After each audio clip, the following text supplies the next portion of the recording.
Assalamualaikum warahmatullahi wabarakatuh.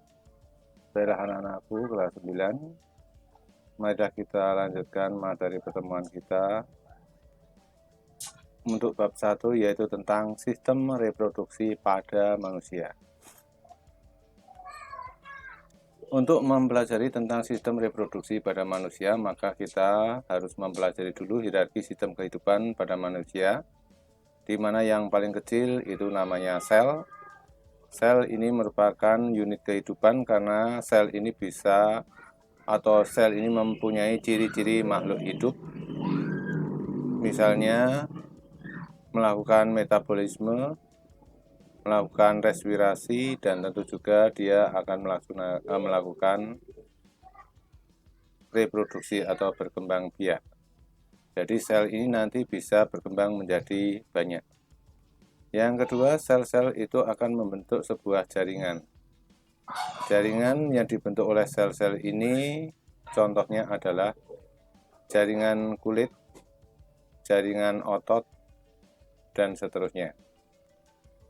Selanjutnya, jaringan-jaringan akan membentuk sebuah organ, yaitu kumpulan jaringan yang mempunyai fungsi khusus.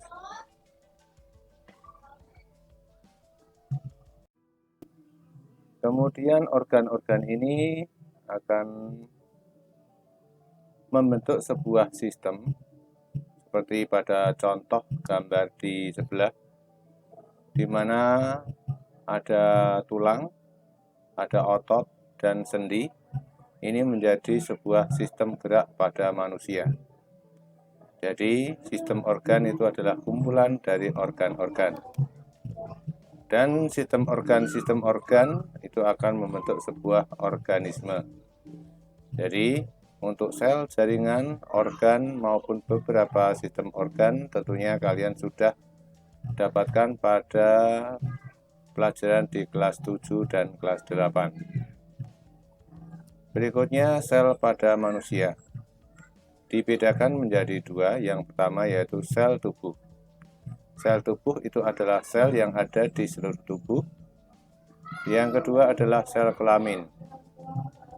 Nah, sel tubuh contohnya adalah sel darah, sel tulang, sel kulit, dan lain-lain. Kemudian kalau sel kelamin dibagi menjadi dua.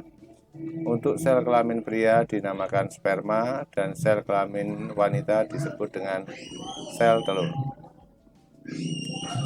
Seperti yang sudah disampaikan di depan, bahwa sel ini mempunyai kemampuan untuk melakukan pembelahan atau berkembang biak.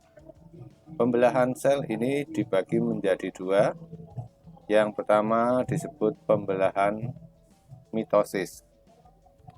Pembelahan mitosis terjadi pada sel-sel tubuh atau somatik. Jadi misalnya pada sel-sel otot, sel-sel tulang, dan yang tentunya kita amati walaupun sampai kita tua, itu sel-sel tubuh kita akan terus tumbuh, yaitu sel rambut dan sel kuku.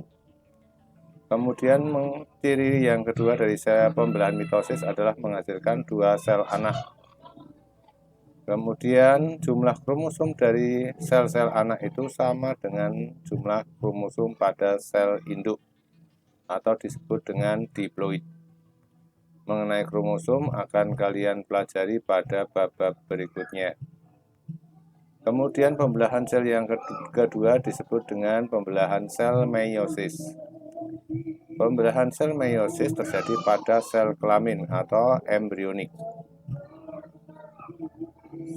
Pembelahan meiosis ini akan menghasilkan sel anak sebanyak 4 sel.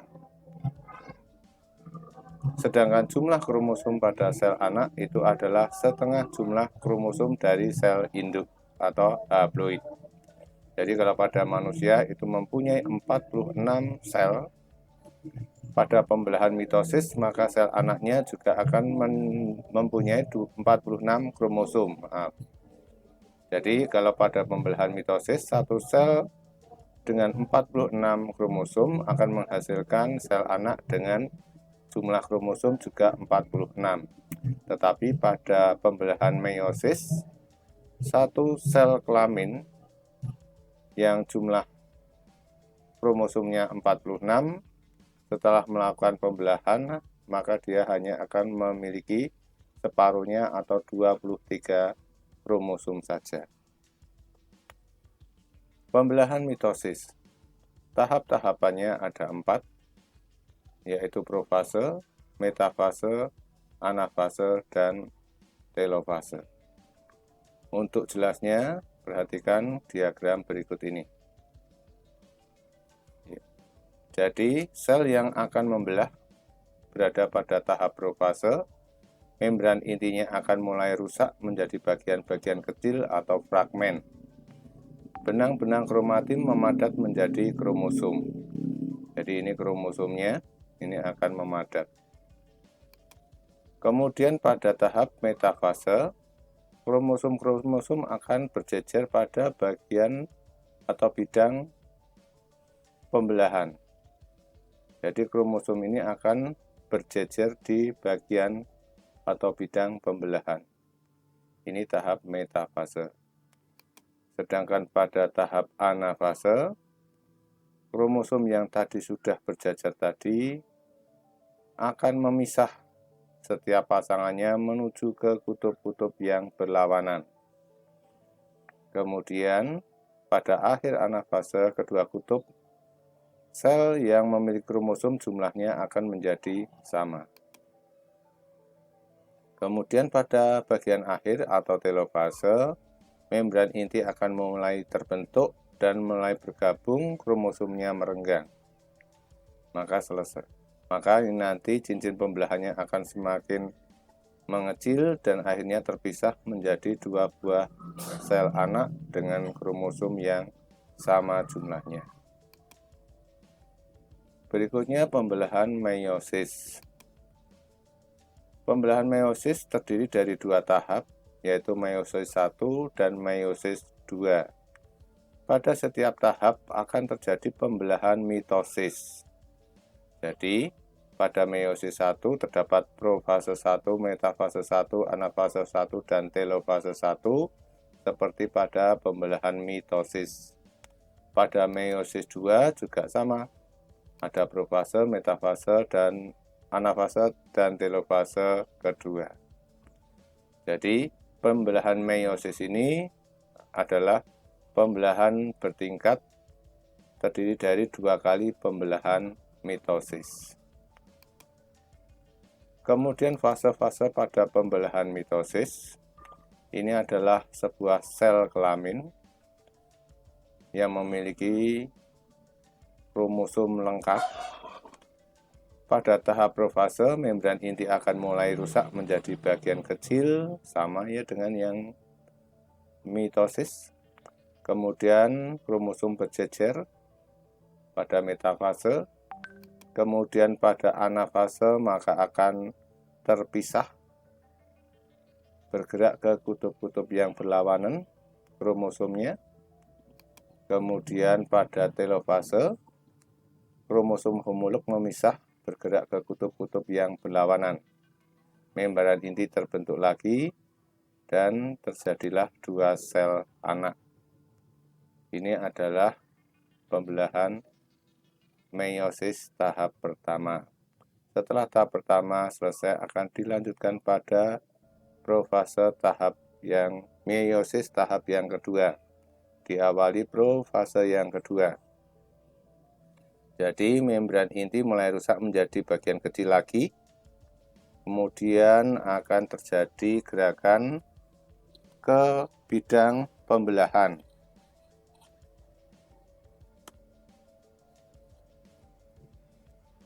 Ya. Selanjutnya, setelah profase 2 dilanjutkan dengan metafase kedua. Pada metafase kedua, kromosom berjejer di daerah bidang pembelahan. Kemudian anafase kedua, kromatid terpisah bergerak ke ujung yang berlawanan. Setelah bergerak ke ujung yang berlawanan, pada tahap terakhir yaitu telofase 2, nukleus terbentuk, kromosom terurai menjadi kromatin dan terbelah menjadi yang sebelah sini menjadi 2, ini juga menjadi 2. Struktur dan fungsi sistem reproduksi pada manusia. Struktur dan fungsi sistem reproduksi pada manusia. Kita akan mempelajari struktur dan fungsi sistem reproduksi pada manusia berupa organ reproduksi laki-laki, spermatogenesis, organ reproduksi perempuan, oogenesis, siklus menstruasi, fertilisasi dan kehamilan, penyakit pada sistem reproduksi manusia, serta usaha pencegahan penyakit sistem reproduksi manusia. Tapi untuk kali ini kita hanya akan sampai pada organ reproduksi perempuan. Organ reproduksi pada laki-laki. Ya, kalian lihat pada gambar di samping, itu adalah organ reproduksi pada laki-laki. Kita mulai dari bagian yang paling dalam. Nah, ini dinamakan testis. Bentuknya sebesar telur burung puyuh, jumlahnya 2 biji. Testis ini berfungsi untuk memproduksi sperma. Kemudian sperma yang keluar dari testis ini akan ditampung di dalam epididymis.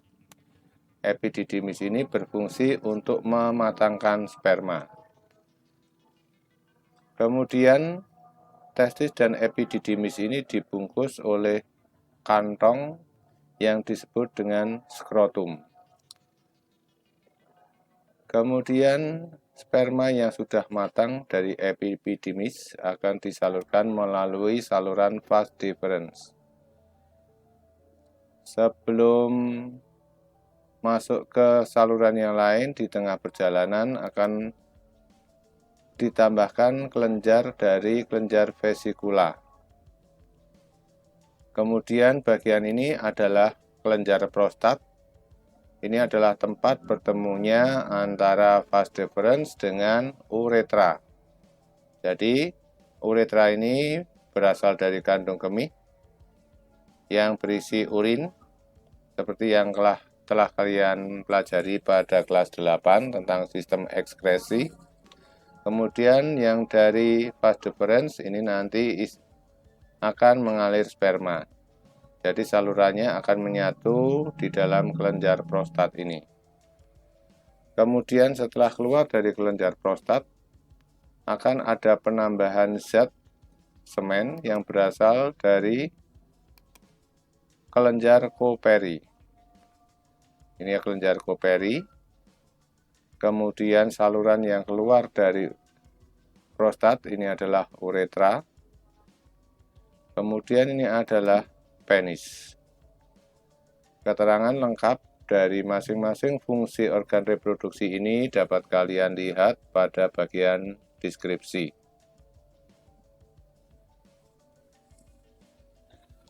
Selanjutnya spermatogenesis. Apa itu spermatogenesis? Spermatogenesis adalah tanda bahwa sistem reproduksi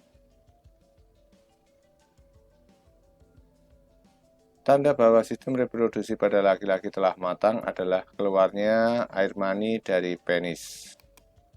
Biasanya air mani tersebut akan keluar pada saat anak laki-laki ini mengalami mimpi basah. Waduh, mata saya ngompol ini.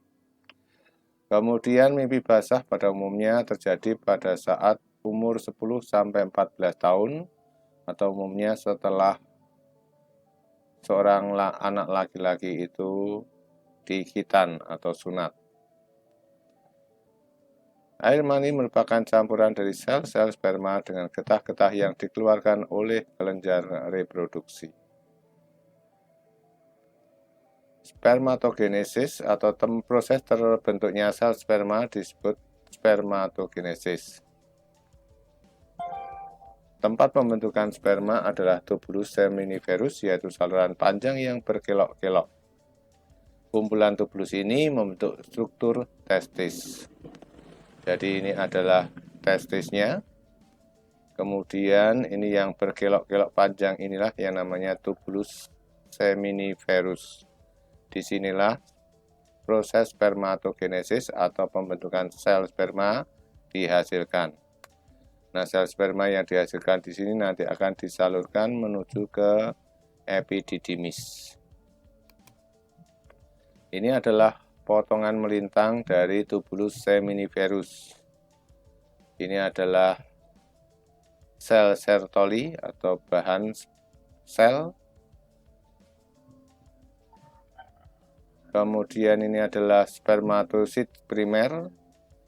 Kemudian spermatosit primer ini akan membelah dan nantinya akan menghasilkan sel-sel sperma seperti ini.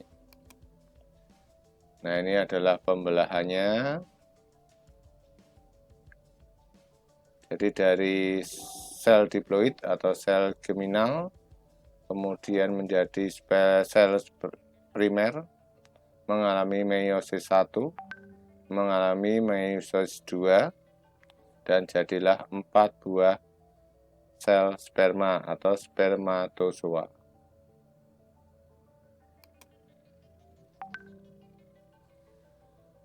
Demikian untuk materi sistem reproduksi kali ini. Sampai pada sistem reproduksi pada pria sampai dengan proses spermatogenesis. Untuk organ reproduksi pada perempuan akan dijelaskan pada pertemuan yang akan datang. Assalamualaikum warahmatullahi wabarakatuh.